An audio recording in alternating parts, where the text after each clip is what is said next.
読み直しているで読み直しているだけがで読み直しているで読み直しているで読み直しているで読み直しているで読み直しているでキスしたい人で読み直しているで読み直しているだけがで読み直しているで読み直している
Yeah, baby, and we're live. Good morning. It's 9 o'clock on the dot. I'm on time. Right on time. Oh, right before I went live, I opened up my protein shake, and you know how sometimes, like the dry powder will get stuck on the lip or the lid. Do you guys ever get that? Well, I didn't look, and I went to take a sip, big old drink, and I inhaled that dry powder. So it's just coating the back of my throat right now.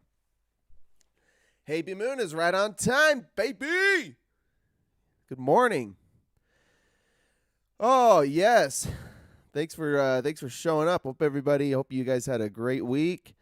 Hope everybody conquered their demons, did something challenging, and at least just that life is going okay. Life isn't always great, but we can work hard and life can be okay. As always, I want to remind everybody that we are live. I am live 9 o'clock a.m. Mountain Standard Time on Twitch and YouTube and Facebook and Streamlabs under all of my different names. And if you want to show up live, you can come watch the podcast on a video. I just changed the resolution to higher than 1080p, so it should be even clearer now. Should be better. And you could make comments and you could join in on the discussion, the things that I share from the things that I am learning and reading. Otherwise, you could catch the podcast the next day on Spotify or Apple Podcasts. And then the video is also saved on YouTube under my live videos. And I have a playlist for these. I just made a separate playlist from my earlier podcast. I have a folder for the Mormon series. I have a folder for the game show series, and then I have a folder for this Optimizing Your Life series. And I'm having so much fun doing this. It's been I think this is the 9th episode, and I told myself I'd give myself 10 episodes again, see how I liked it, see how it went, how people responded. And I am getting like a quarter of the downloads than I was when I was doing the Mormon one. I think people just in general like controversy. They liked when I wasn't anti-Mormon, but I had a lot of controversial opinions and I say a lot of controversial things, and people just like to tune into that bullshit. So and it was the first time I was public about leaving the church, and I had a lot of people in my life that had no idea where I was in my journey. I know it came to a big shock for a lot of people, and anyway, some people loved that as motivation to improve their life and their spiritual stance. Some people used it as fuel to throw hatred at anti-Mormons. Anyway, it's controversial. I don't get near as many views or downloads now, but I feel so much more satisfied with the content that I'm sharing now, because this like I've said before, this isn't just about like me being a teacher. I don't even want to be a teacher at all. This is for me like sharing my experiences as a student. I've loved this self-improvement, optimizing my health, my nutrition, my physical health, mental health, emotional health, financial health, improving all of those things. I loved it, and I love to share it because now I'm not just accountable to you to show up and do this. I'm accountable to myself to share, to actually remember what I'm learning, and then to share it. So I'm learning a lot more now than I would have just listening to the books or listening to the podcast. So I've loved this. I've loved this for myself. I love this for the few people that have reached out and says that it helps. And of course, I would love that if I get a bigger and bigger audience to help more people. I would love to help as many people as possible, or at least influence as many people in a positive way as possible. So I'm gonna keep doing it. If I 10 I'll be next week should be 10 episodes if I'm not mistaken, and we'll just exceed our goal. I'll make a new goal and we'll keep it going. I've started making TikToks out of my videos. I've got 2 TikToks on my Instagram and on TikTok that are just little snippets of my previous episodes. I mean, I'm really trying to put myself out there so that this positive content can reach as many people as possible.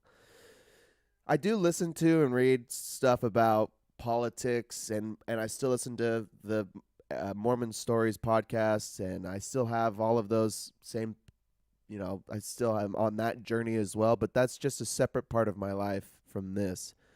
I really enjoy sharing just the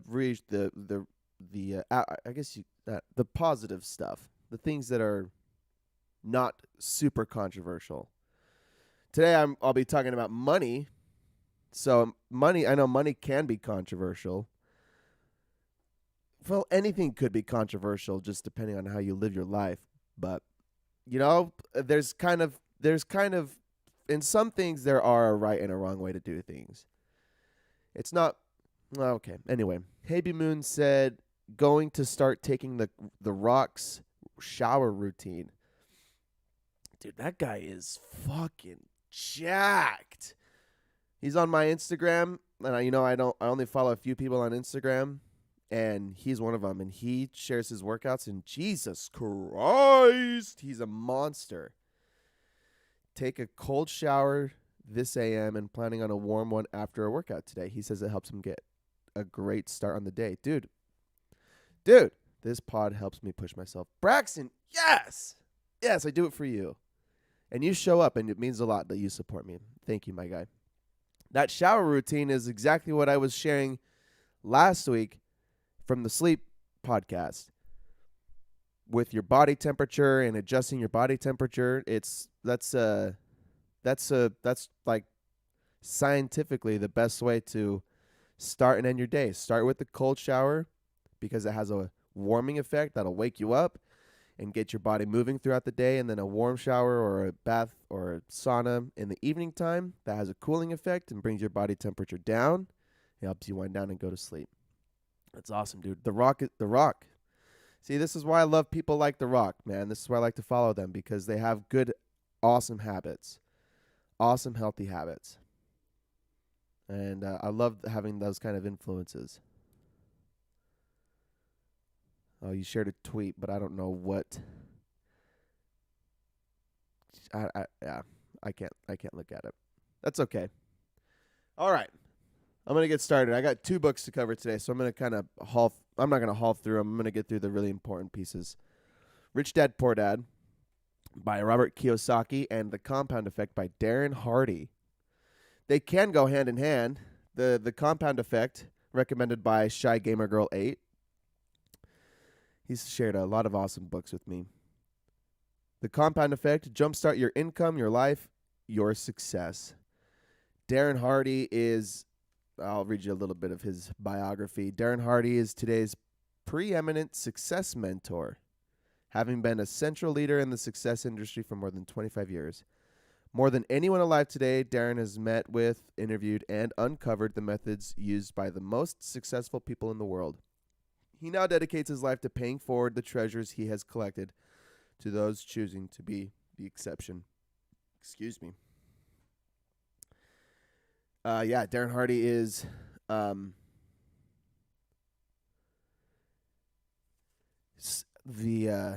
he started the Success magazine. I never heard of it, but he references the Success magazine in here a few times. He interviewed a lot of prominent financial people in the world. talks about their experiences and what they learned. So that's Darren Hardy. Robert Kiyosaki, Rich Dad Poor Dad. He has like 18 of these Rich Dad Poor Dad books in the series. I don't know if there's a biography of. Oh yeah, it's a little bit of a longer one though. I don't want to read all of it. He's an entrepreneur, educator, and investor who believes the world needs more entrepreneurs who will create jobs. Oh yeah, for those of you who don't know him, he's a pretty hardcore conservative.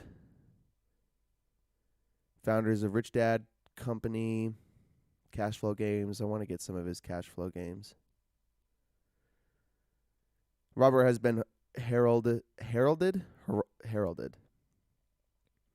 as a visionary who has a gift for simplifying complex concepts, ideas related to money, investing, finance, and economics, and has shared his personal journey to financial freedom in ways that resonate with audiences of all ages and backgrounds. His core principles and messages like your house is not an asset and invest for cash flow and savers are losers ignited a firestorm of criticism and ridicule. Over the past 2 decades, his teachings and philosophies have played out on the world economic stage in ways that have been both unsettling and prophetic. Okay, we'll start with Darren Hardy's. Ugh. You know what it is. Okay, the compound effect. Hell yeah, baby. Welcome to the chat, Shy Gamer Girl 8. Okay, the compound effect is it's basically a series of how to create healthy habits to optimize your success. Jumpstart your income, your life, your success. The compound effect is okay, yeah. So let's talk about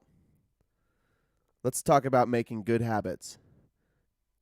The compound effect, the principle is reaping huge rewards from a life of small, smart choices.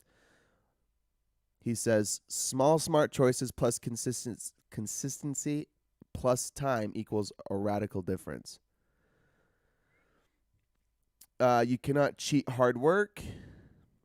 Knowledge is power. Oh, he says knowledge is potential power.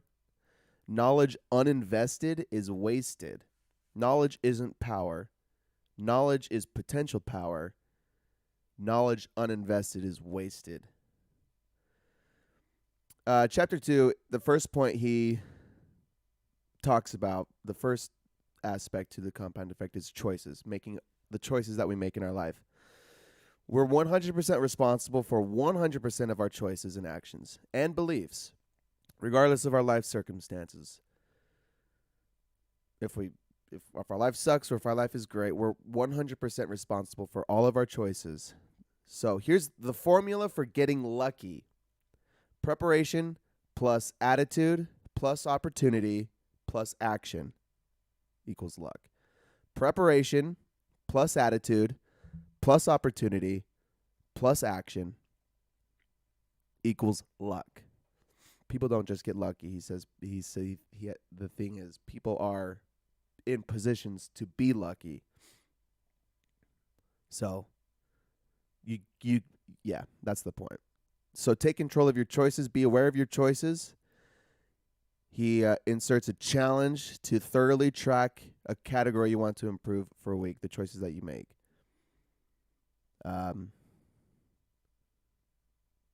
Yeah, formal education will make you a living, but self-education will make you a fortune. So what the hell do you think we're doing here, baby? We're getting self-educated, baby. Formal education will make you a living. Self-education will make you a fortune. Robert Kiyosaki says the same thing in Rich Dad Poor Dad.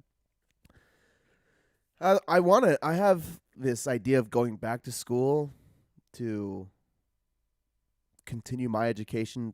Doing this self-education has kind of motivated me to finish school. I never finished college,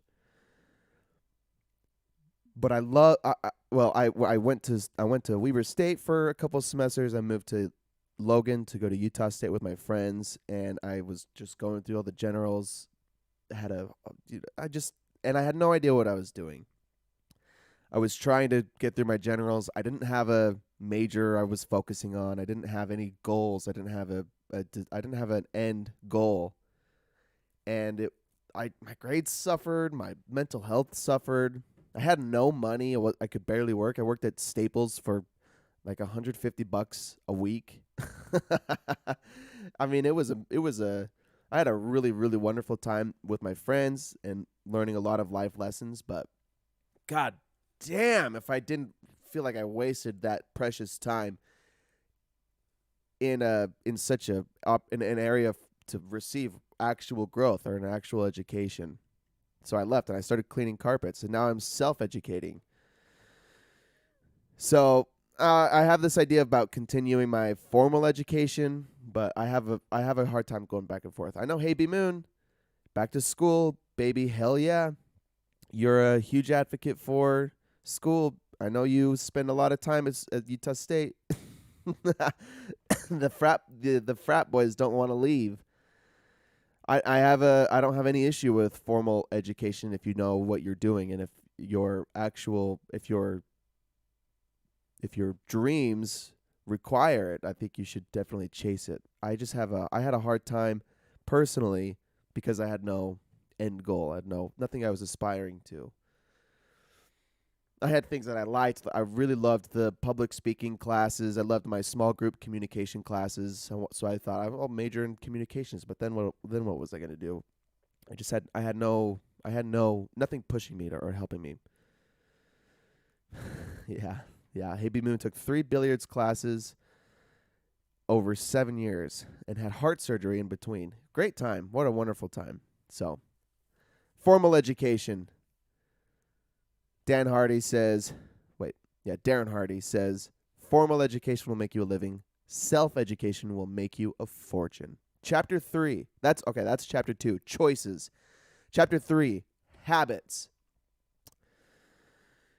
First, we have to control our choices to get into move into the direction we want to go, into success or into health or into well-being. And then we got to start forming habits. Unlearn, this first tip, unlearn unwanted habits. Start thinking your way out of unlearn unwanted habits. Start thinking your way out of the instant gratification trap. I don't know why that happens.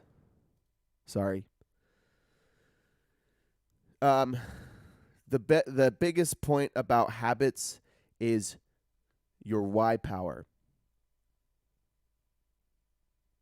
Your choices are only meaningful when you connect them to your dreams and your desires.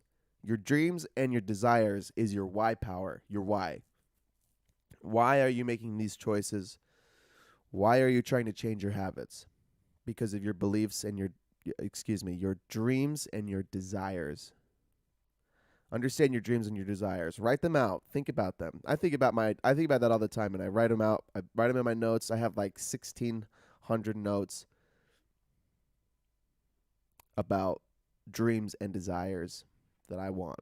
So I write them out all the time, and then I have a really hard time committing to them sometimes. I make small improvements here and there, and I, just like most people, I'm not perfect. You're not going to be perfect. I think more than anything, it's your intention. Write out your dreams. Write out your desires.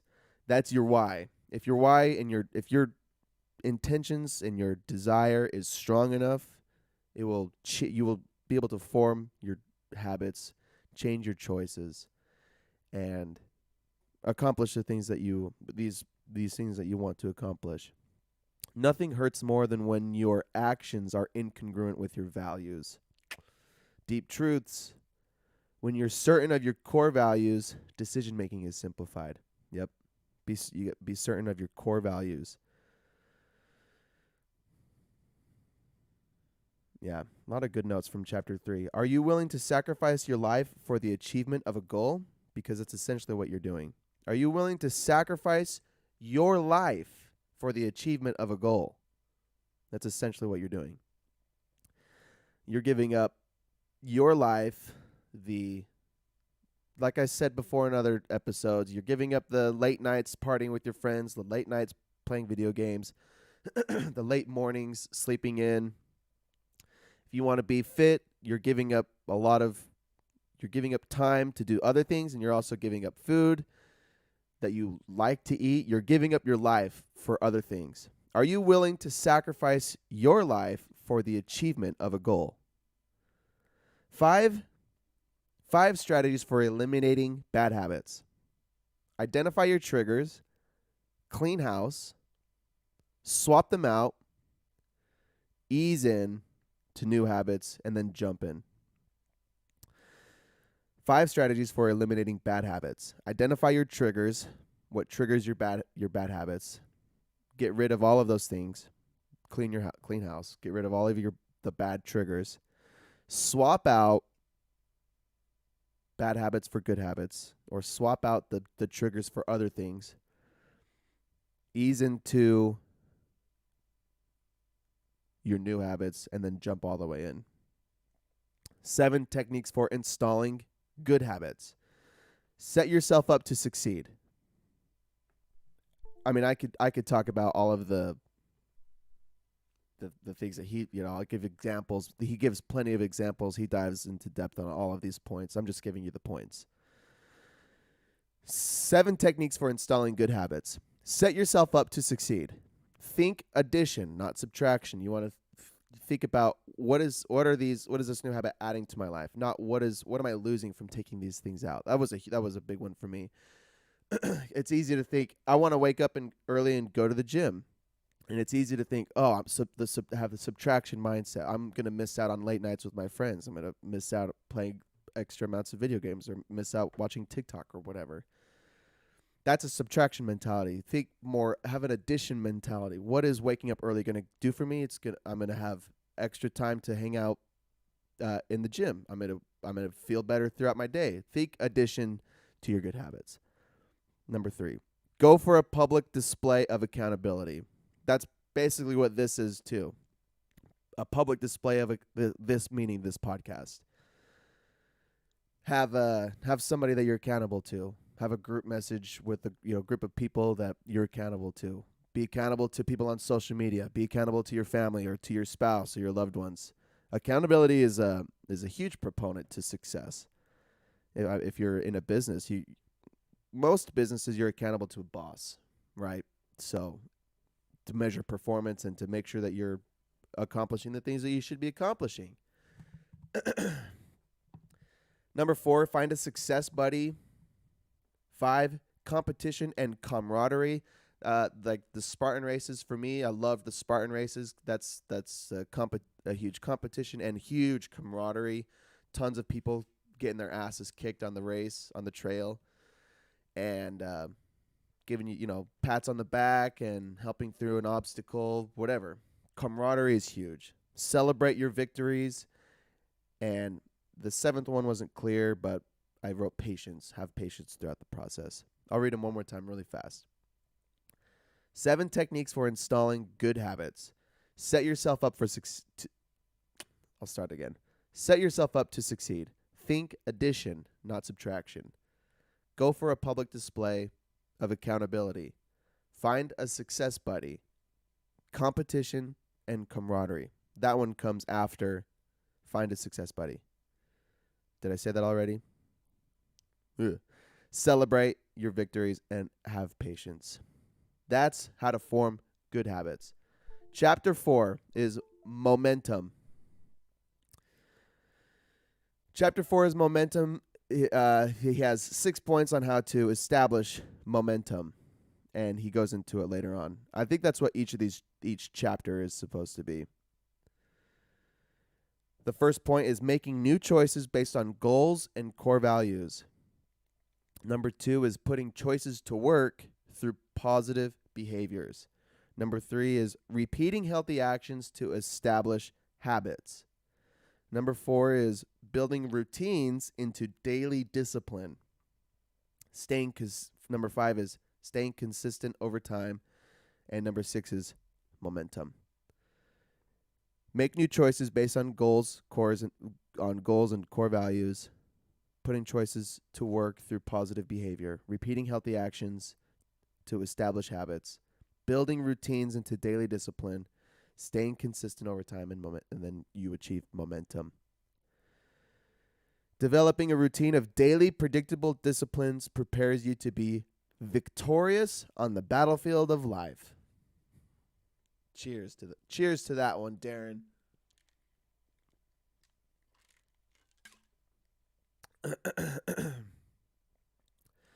Once you establish good choices and healthy habits, it's a matter of maintaining them to gain momentum.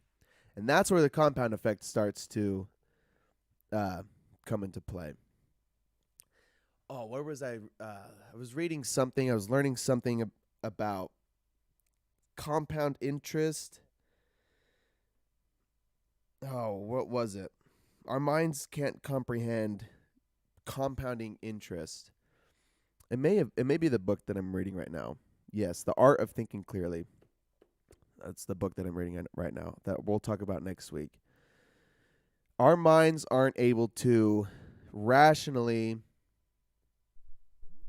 comprehend.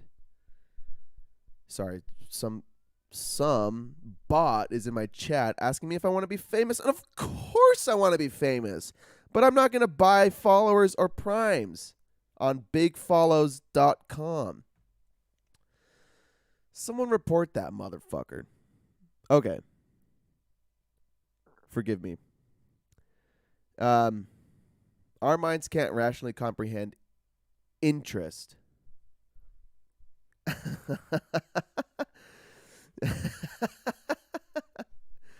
Oh, you guys are funny in the chat. Our minds can't rationally comprehend interest. We have our brains work on a linear scale. We can easily comprehend results that come from direct effort. The example from the book that I'm reading now is, if we kill one mammoth, he's talking, and it's a primal behavior. It's a primal mentality. If we kill a mammoth, then we get so much food for so much time. If we kill 2 mammoths, we get so much food for so much time, right? But compounding interest, we don't have an internal comprehension of internal interest. Sorry, I'm going off on a little tangent. An example that I've heard several times is, okay, would you rather take $1 million? It's so funny because he gives this example, Darren Hardy gives this example, and then the author in The Art of Thinking Clearly gives this same example. Everyone's on this same wavelength. It's amazing. The analogy or the story is: would you rather take $1 million today, or would you rather take a penny doubling every day for 31 days, something like that?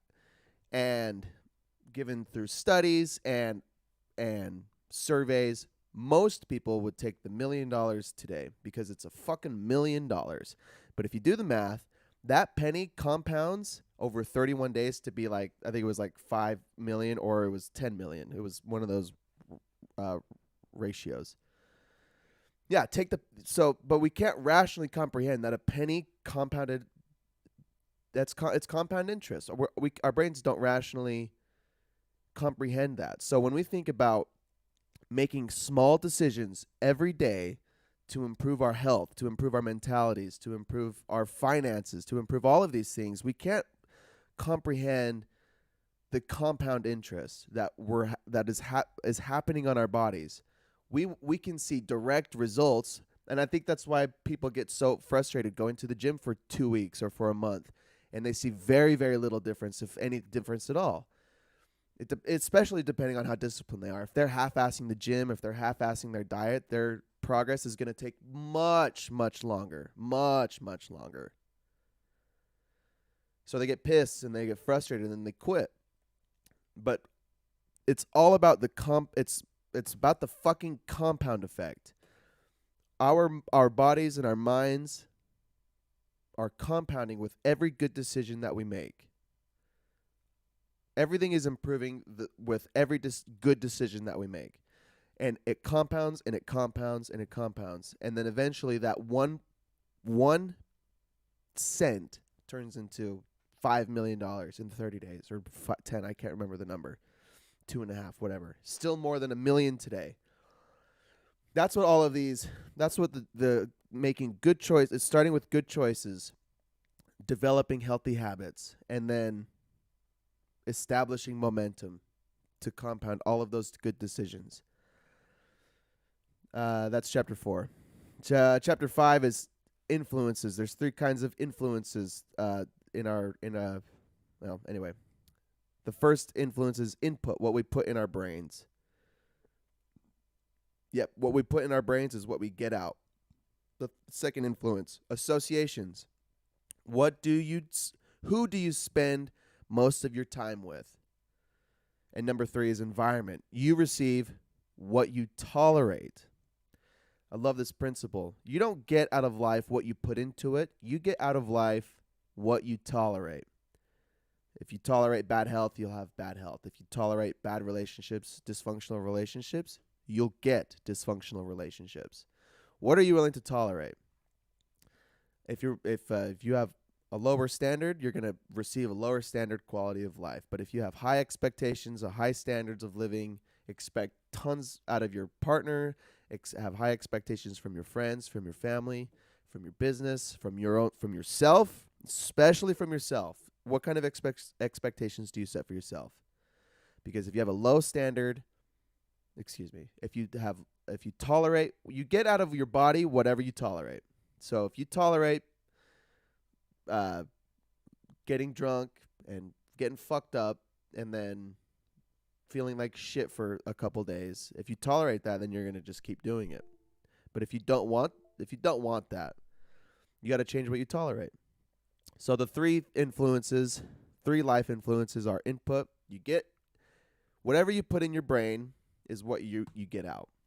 If you're going to read, an example that he makes is he doesn't read the news because the news is mostly negative. And so what he puts in his brain is books and podcasts and seminars, just stuff that seems mundane, but you get out of your brain what you put into it. That's one influence. Your associations are your friends. If you have good friends that push you to accomplish the things that you want to accomplish, then you're going to, what they give you is what you're going to project. So, but it's the tolerance thing. Whatever we tolerate is whatever we're going to get. That's the third one, is environment. I love it. And then chapter 6 is acceleration. Find the line of expectation and exceed it. Push yourself, challenge yourself, go for the things that you want to accomplish, and then exceed those expectations. Exceed your own expectations, your mentors' expectations, your parents' expectations, whatever are your greatest influences are. Exceed all of their expectations. This is the compound effect. This is how to accelerate your income, your life, and your success. Jumpstart your income, your life, and your success. Wonderful book. Wonderful principles. Okay, I'm going to move on to Rich Dad, Poor Dad quickly and talk about some money habits. Because I want to be financially free.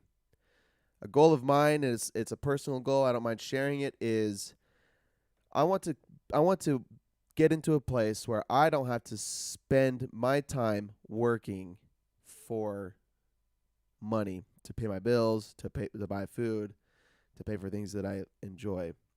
I don't want to work for money, not because I don't like to work, but because I want to do other things that don't require or don't necessarily produce money or give me money, give me a paycheck. I want to do things like this podcast. I would do this podcast every week or a couple times a week if I had the time and the resources to do so. But I am consumed so much by a job to pay my bills. So a huge goal of mine is to get into a place where I can have my money working for me, producing enough income to pay for my bills and my expenses without me needing to be anywhere, without me needing to do anything. And that's the premise of this book. Rich Dad, Poor Dad. What the rich teach their kids about money and the poor and middle class do not.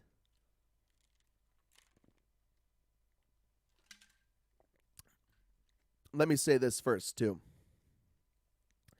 I think there's a stigma around money and around this kind of mentality about gaining assets and not wanting to work a job and being greedy. Maybe it's just me. Maybe it's just me in my head, but there is nothing wrong at all with people that want to spend their lives working, that want to go to a job and fulfill a task or accomplish whatever it is. Like my girlfriend that is in nursing school. I don't know many ways where you can go to school to be a nurse and then not have to show up to be a nurse. People go be nurses because they love it, or doctors because they love it, or they go do whatever. You could go produce anything. You could make furniture. You could clean carpets because you love it. You want to show up and you want to accomplish that because it's a fulfilling thing in your life. So I don't mean to say that showing up to it's better to not work than to work. What I mean is I want to be free from the obligation to be in a place at a certain time. I love to clean carpets. I'm really pretty good at it. And there is a rewarding aspect to it, but I just don't want to be tied to the job. My dad tells a story about his back in the day when he was cleaning carpets, about my age, and he met another carpet cleaner, or was working with another carpet cleaner who was 45 or whatever, middle-aged adult at the time. And the guy was telling my dad, who was probably my age or younger, saying that he was a millionaire. My dad was saying, "What are you doing cleaning carpets?" And he said, "I like to clean carpets. I do it to stay in shape. I do it because it's hard work." But he was never obligated to clean carpets. He just showed up because he enjoyed it. So that's what I mean. I want to be free from the burden of bills and expenses. I want those things to be covered, and I want to do it responsibly. Have income generating assets to pay for those bills, to pay for my expenses, so that I could continue to clean carpets at a pace that's I'm comfortable with, and then be in other places if I needed to be and not had to clean carpets, like do a podcast and spend more time reading books, or spending more time editing clips and doing all of that. That's the point. Those are my intentions with money. So I want to be free from those burdens, and this book is, in essence, the roadmap to do that. And the overlying principle to do that is to acquire income, acquire assets. So let's talk about how to become financially free. The first chapter is titled, "The Rich Don't Work for Money." The poor and middle class work for money. The rich have money work for them. Which is pretty much exactly what I was saying. Yeah. These are just notes from the the book that I made. A job is a short-term solution to a long-term problem. Use your fear and desire in your favor. Ignorance intensified. Ignorance intensified.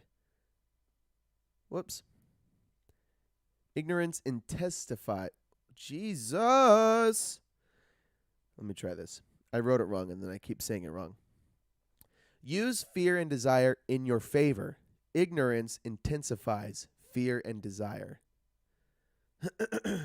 Use fear and desire in your favor. Use your fear of being poor or being broke, or your fear and your desire to be free. Use your desire financially free. Use your desire to be available in your favor. The rich don't work for money. The poor and middle class do. The rich have money work for them. Chapter 2 is increase your financial literacy. I didn't write a note about it, but the first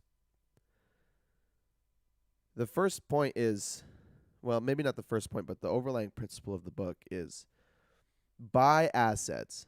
The rich buy assets and the poor and middle class buy liabilities. And the way he defines an asset and a liability is assets put money in your pocket and liabilities take money out of your pocket, which is his argument about why the house you live in is not an asset. With all of the expenses that come with owning a house, his argument is that it will take more money out of your pocket than it puts into it. But there are things that you can buy that will generate money to put into your pocket. And the poor and middle class acquire more liabilities than assets. So their lifestyle requires them to continue to work a job to pay their bills. Their assets aren't covering their liabilities. So acquire, in this kind of teeter-totter, in this scale, the balance is more assets than liabilities. If your assets can cover all of your liabilities, then you are financially free. You're wealthy by his standard, by his definition. And assets, okay, I don't want to beat a dead bush, and I don't want to take this on too long. Acquire more assets than liabilities. Chapter 2 is increasing your financial literacy.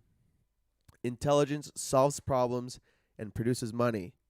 Money without intelligence is money soon gone. Know the difference between assets and liabilities and buy assets. That's the point. That's the point. He talks about books, or not books.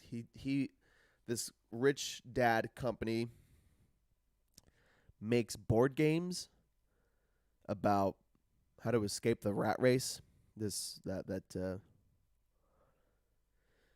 And the game is, I would imagine it's something like Monopoly. I want to buy it to, anyway, this is stupid tangent. Chapter 3, mind your own business. The rich focus on their income statements. The poor and middle class focus on their... Whoops. I wrote this wrong. The rich don't focus on their income statements. The rich focus on their portfolio, their investment portfolio. The poor and middle class focus on income statements. The rich, I'm going to try that again. Chapter 3, mind your own business. The rich focus on their investment portfolio. The poor and middle class focus on their income statements. Your job or profession is not your business. Your business is your asset column. That's okay. That's how you separate your job from your business. I want to figure out how to my business, my metaphorical business, to have enough, my investment portfolio to grow to a point where it pays for all of my life expenses. And then I can have a job doing whatever.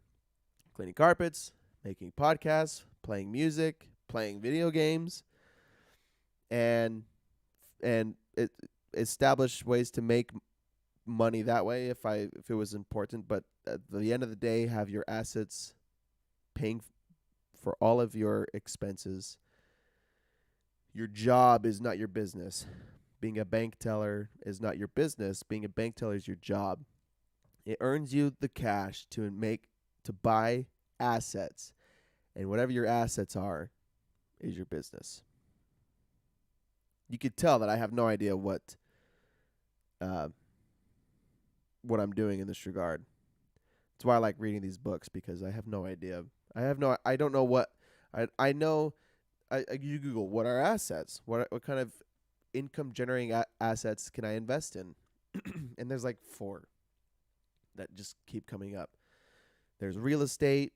You buying places to rent or to invest, apartment complex buildings, or retail spaces, retail space buildings, whatever. There's real estate to invest in. But that's pretty much that's like the biggest one. And then you try to do that in Utah. I don't have enough cash to buy a house for myself to live in. What are some of my assets, if you don't mind sharing? I definitely focus on the money that comes from my job. Yeah, it's a great question because I don't have any income generating assets. And I've thought about it for a long time. I've thought about it for, well, not a long time, but for a couple years now. I read this book for the first time coming off of my mission in 2016. And I've thought about income generating assets since then. And I have not been as motivated most of the time to dedicate my time to investing in those or working or saving enough for something like that, or being savvy enough to recognize an asset that I just don't notice.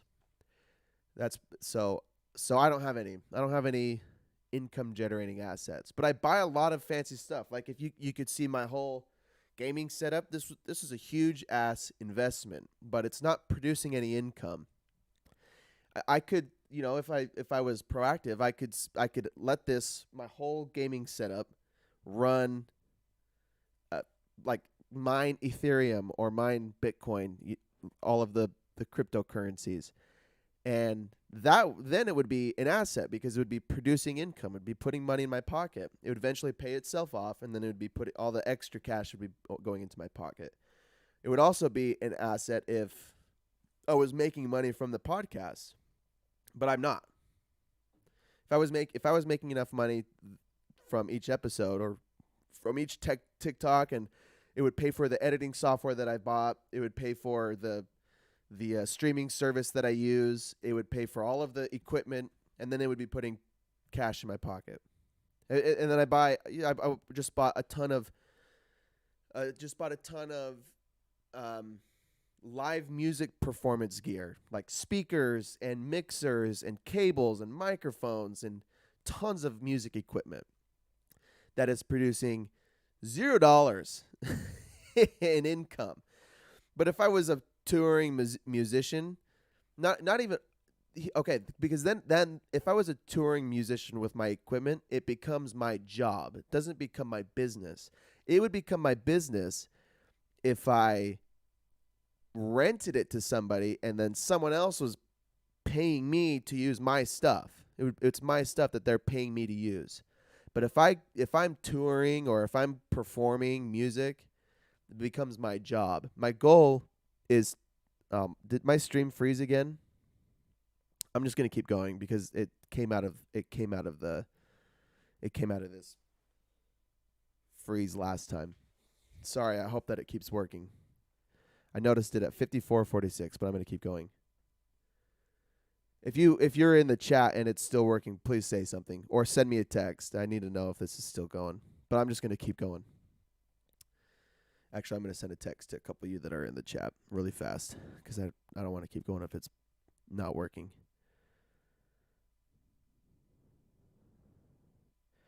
Is my stream still running? It froze. Oh, in the chat. No, I'm seeing you and hearing you. No, you're good. Okay. All right, I'll keep going. I don't know why it freezes sometimes like that. Anyway, you get the point. You get what I'm trying to say. I hope you get what I'm trying to say. That's my goal. I want to buy things that are making me money that I don't have to be present for. So if I could rent my music equipment that I bought to somebody and they were paying me to use it, that'd be great. If I could use my computer setup to mine Bitcoin, that'd be great. If I could develop a software and an internet browser or a public domain that I own the intellectual property of, whatever. Like I just learned how most of these, most news outlets like the New York Times or the Washington Post make money from their website, from traffic they get to their website. And it's not because the people go to their website, it's because the people at the Washington Post will make an article, and the post has ads on ads on ads. And every time a person goes to their website and is scrolling and sees that ad, they get paid from that ad agency. So owning something like that, where if I could make a website blog and I have a certain amount of ads and people are going to the blog and I get that, then it'd become an asset. I just don't have any of those. So thanks for asking that question, because now I'm embarrassed. But I'm not embarrassed. I want to buy assets. And if you want to be financially free, if you want to have money work for you, then we should learn how to become financially savvy, to recognize assets, to invest in them, to know how they work, and then to buy them and to make them work for you. Even if I kept my day, a big point is keep your day job that he makes. Keep your day job and invest in assets until your assets cover your expenses. Then you can quit your day job. But even if I was just making an extra $500 a month in assets, I could continue my job. Then I could use that money to reinvest into something else. All right, I'm gonna move on. That was chapter 3. Mind your own business. Chapter 4, the power of corporations in the history of taxes. I'm gonna go pretty quick. We're almost to an hour. Chapter 4 is financial IQ is understanding accounting, investing, understanding markets, and understanding the law. I think I had a discussion with some of my friends a while ago about taxes, and I think most people hear these days how frustrated they are that big corporations like Amazon are paying no money in taxes. And I don't know all of the logistics. I am not an expert in any matter in this field, but my opinion is slightly different than most of the criticism that I hear.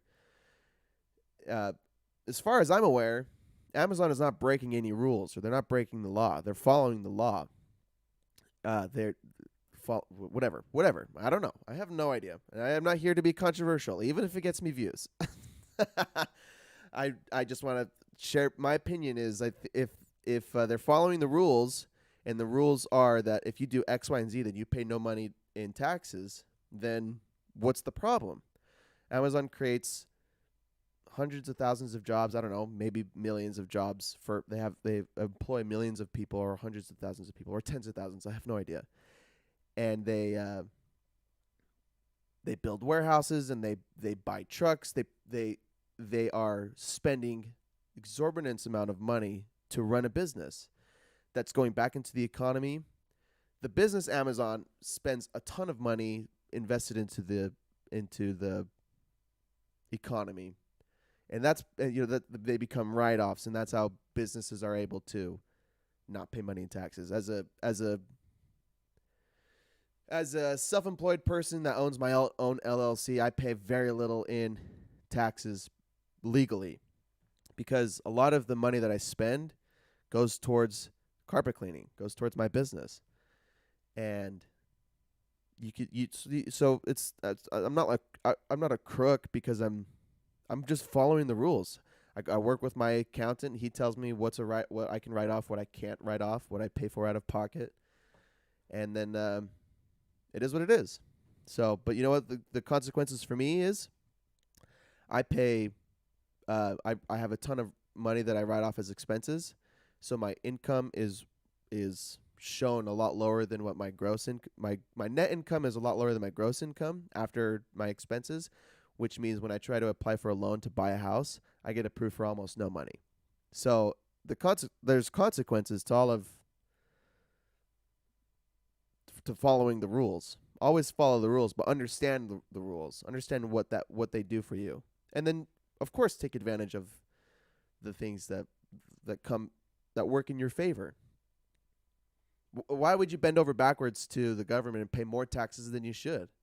If there are clear, I'm not saying that the rules are good. I'm just saying that they're the rules. So follow the rules. That's my point. If Amazon is following the rules, then don't get mad at Amazon for paying no taxes. Get mad at the government for the rules that they've made. That's my thought. Those are my 2 cents.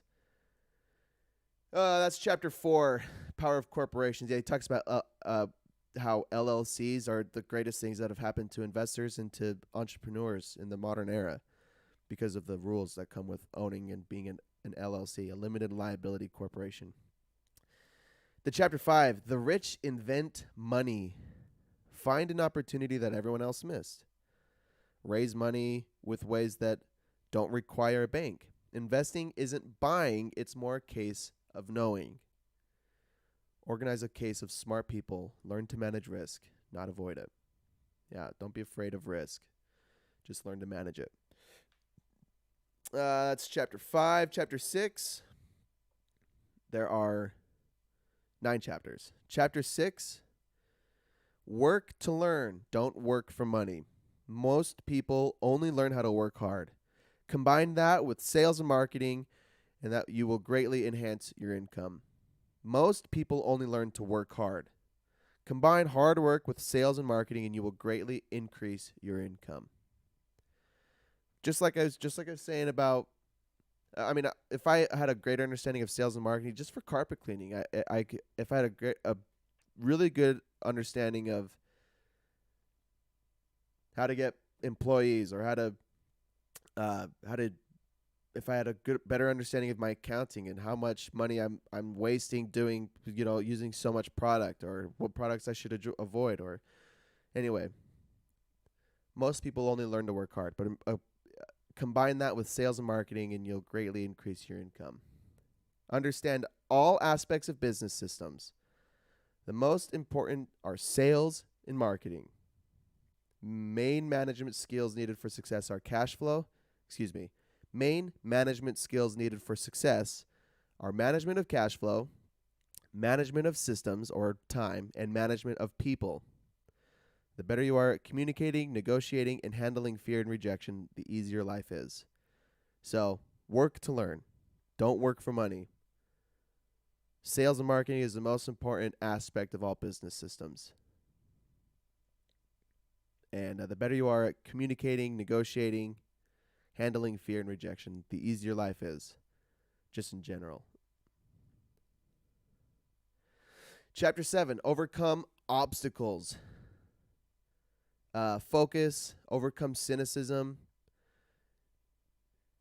This chapter he talks about greed, how a lot of people think greed is bad, it's inherently bad, but greed is what he says. Greed is the remedy for laziness. A little greed. When people want to buy something and they have the mentality, I can't afford it, then their brain shuts down. So he encourages people to change your attitude from I can't afford it to how can I afford it. Changing that mentality will stimulate your brain. It forces you to be creative, and it forces you to do things like learn about how to generate more income from assets, what more assets you should purchase or buy. Overcome bad habits, just like we talked about in the compound effect. Overcome bad habits, replace them with good habits, and overcome arrogance. So overcoming obstacles is it's important to focus, overcome cynicism, overcome bad habits, and overcome arrogance.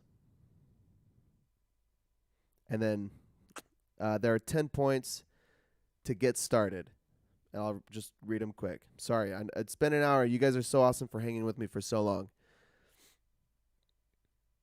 Here's how you will awaken your financial genius. Find a reason greater than reality. Deep emotional wants and don't wants. Or your why. It's another point from the compound effect. Understand your why. That's point number 1. Number 2, make daily choices. Invest first in your education. Just like the compound effect, choices are important. Number 3, choose your friends carefully. That's another point from the book. Number 4, master a formula, then master another formula. You become what you study. It's not about what you know, it's about how fast you learn. Education. What was the formal education versus self-education? That's another point from Darren Hardy's book. Number 5, pay yourself first. The power of self-discipline. I made a ton of notes about this one, but this might be the hardest thing, the most important difference between the rich and the poor and middle class. Personal self-discipline is the biggest difference. Yep, I just said that. Focus on management skills. Yes. Okay. So we get okay. But it's important, so I'm gonna read it. Rule number 1: don't get into debt in the first place. Keep your expenses low. Don't dip into your savings. Use financial intelligence as pressure and motivation to find more money and pay your bills. Typo right there. Okay. Yes, this is for pay yourself first. Keep your expenses low. Don't dip into savings. Pay your brokers well, and be an indie. Oh, whoops. I'm dipping into the next points. But keep your expenses low and don't dip into savings. That's point number 5. Point number 6. Pay your brokers well. Don't settle for cheap brokers. He talks about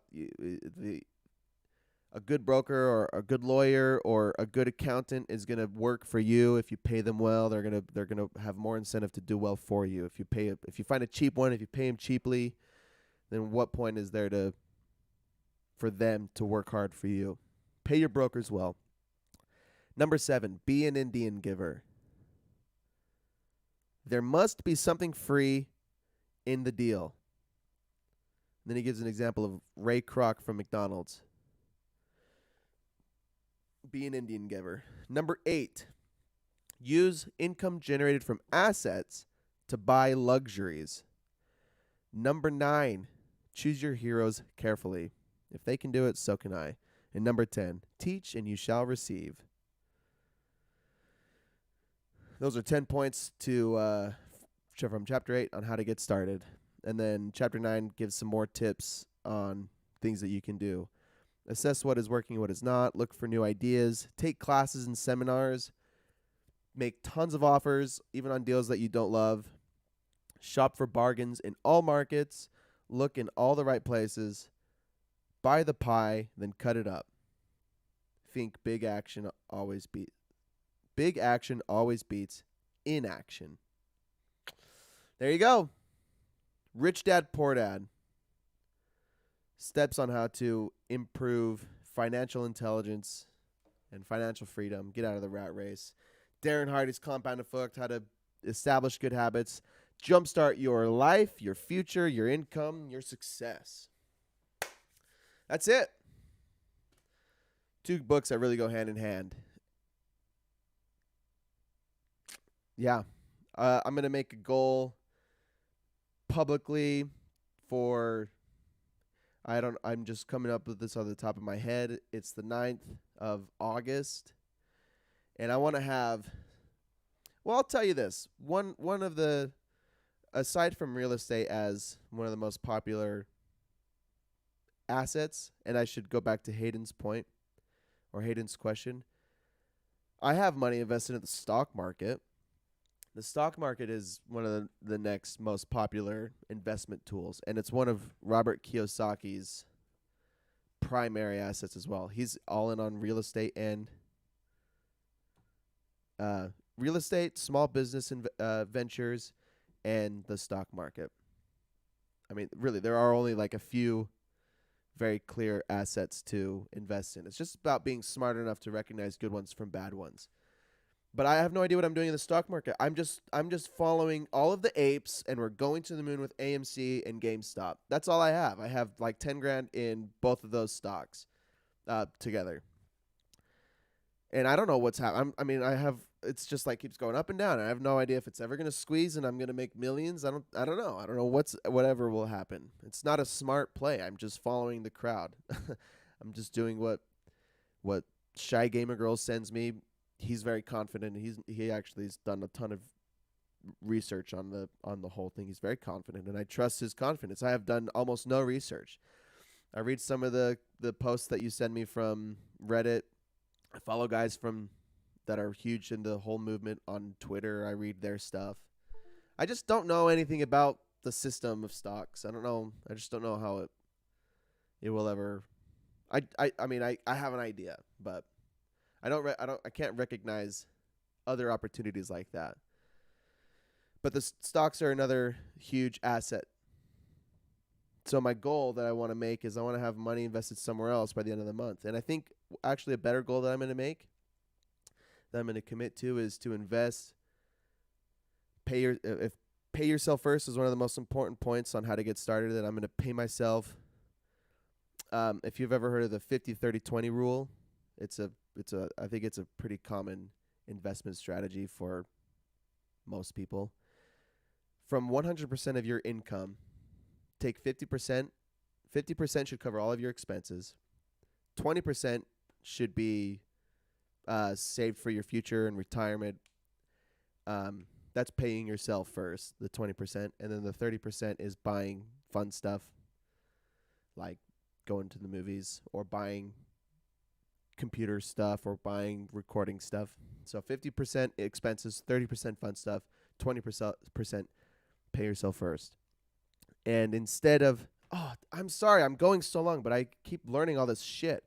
I was looking into interest, what's happening with our money right now, just in the economy, and interest rates are growing at the interest rates are compounding so much we can't comprehend how much money we're losing every year. But I think interest rates went from 5% in June to 8%. I'm not inflation. I'm sorry. Inflation went from 5% to 8% from June to July, if I'm not mistaken. And the interest that we earn from from most savings accounts is 0.05% interest. So if you have money in a bank, in a savings account, you're losing money every month by putting money in there. The goal to long-term wealth is to have to make more money than you're losing, to keep more money than you spend. So if you are losing, what is that, 7.95%,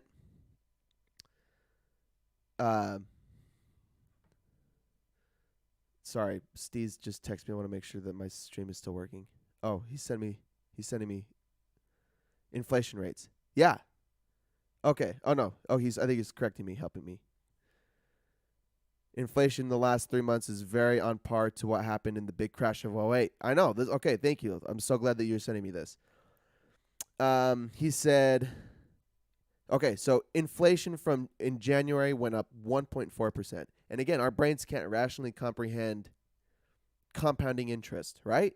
So going from 1.4% in January to 1.7% in February does not seem like a huge jump in inflation, but you continue that over several months, over years, then it's unbelievable how much money we're losing. We just can't comprehend it. So that's why you need to have a good understanding of statistics and maths and all of this. So here's what Steve's just sent, or in other words, Shy Gamer Girl 8. January 1.4 to February 1.7 to March, and it's compounding again. 2.6 in March. Then it almost doubles in April to 4.2. May 5.0 and June 5.4. And then I think July was high fives, low sixes. I think I said 8% just now. That could be way too high. But still, this graph, this is an awesome graph. It shows the last 21 years. It goes back to 2000. He highlighted the 2008 market crash. Interest rates rose. They were at a steady 4% increase month to month. And then in June of 2008, jumped to 5, then to 5.6 and 5.4. And the text he's sending me, the point he's making is interest rates are climbing at a steady rate similar to what happened in 2008. That's all. I mean, it's very alarming. It's very alarming if you have money in the bank, because your money in the bank is losing value month to month. The banks will tout, well, we'll give you interest. We'll give you interest for keeping money in the bank. We'll give you 0.05% interest. But every month, the inflation is going up 10 times the amount of what the interest is worth. So my money in my bank account, in my savings account, is losing money. So a smart play is take all your money from your savings and invest them in assets that are producing way higher interest rates. so that if you, let's say if you have $10,000 in the bank, instead of losing 5% to interest every month, invest that $10,000 into something like a certificate of deposit, a CD. I'm not sure. I'm just learning about these. Or invest it in a stock that's that has a steady growth, or like the S&P index. The S&P 500 index has a consistent rate of like a 10% increase every month for the last several years. There's smart plays. There's smart things to do with your money, but we're not taught about this in school. We're really left to figure it out on our own. And we're just getting butt fucked by the institutions on money. It's important to be savvy and intelligent on things like this. Okay, that's it. Thanks for sending that graph. So aside from the physical and mental health stuff that I've been talking about in the past, what are you going to do to improve your financial health? What hard decisions or hard things are you going to do to improve your financial health? You can use the tips from the compound effect to make good habits and to compound your financial intelligence, so that long term, even if you aren't interested in massive wealth, or if you're not interested in if you are interested in going to a job or whatever it is, wherever you're at in your life, what are you going to do to improve your situation? Or are you going to be like most poor and middle class people and continue to work a job blind and pay your bills and struggle to pay your bills sometimes, never have a ton of spare cash or spare time to do things that are important to you? Hey, B Moon, pay off my student loans as soon as possible. That's an awesome goal. Get the quicker you can get out of debt, pay off your loans, the better. That's awesome. So what are you gonna do? I told you I'm gonna continue to increase my financial intelligence and learn how to make money work for me, so that if a market crash happens again, at least I should at least be able to recognize if it's gonna happen. Okay, I'm gonna wrap this up. 1 hour, 19 minutes, 34 seconds in. You guys are so great for showing up. Think about what you're gonna do to improve your week, to improve your life, your finances. Excuse me. And we'll be here next week, 9 a.m., baby. Don't forget, on August 21st, I have my concert with H. Langston 50. We're playing we're a cover band, playing a ton of awesome popular songs. We have some other awesome talent coming out to play. So DM me for info. I'll give you my place. We're playing in my backyard with all of that the equipment that I just bought. It'll be a really good time. So thanks for showing up. Love you guys. Have a wonderful week. Go do something challenging. Take care of yourselves first and foremost, and your families. And have a good one.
They